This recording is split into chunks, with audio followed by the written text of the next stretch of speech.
82 దక్షిణాది రాష్ట్రాల ఆదిజాంబ అరుంధతి ఫెడరేషన్, అదేవిధంగా ఆంధ్రప్రదేశ్ అరుంధతీయ బంధుసేవ మండలి కూడి మాదిగల వివక్షకు గురవుతున్న సందర్భాన్ని 10 సంవత్సరాలు పోరాడి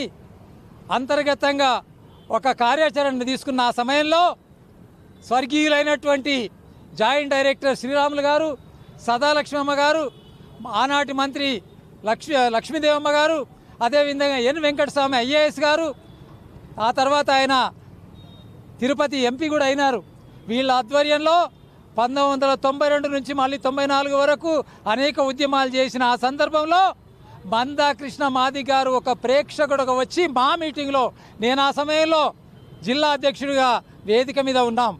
అంటే ఉద్దండ రాజకీయ పండితులు, అదేవిధంగా కుల నాయకులందరూ, త్యాగం చేసిన నాయకులందరూ అదే వేదిక మీద ఉన్నటువంటి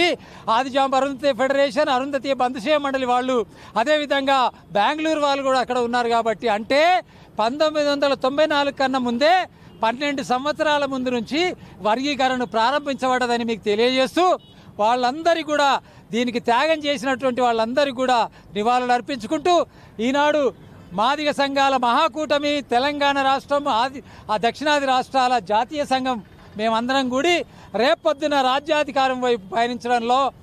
అడుగులు వేస్తూ మాదిగ జాతి తల ఎత్తుకునే విధంగా 30 సంవత్సరాల్లో ఏ రకంగా తలవంపులు తీసుకొచ్చిన ఆ సందర్భాన్ని తల ఎత్తుకునే తీరులో మారుస్తామని శపథం చేస్తూ అమరవీరుల త్యాగాలను మరవమని, ఆ త్యాగాల యొక్క మార్గంలోనే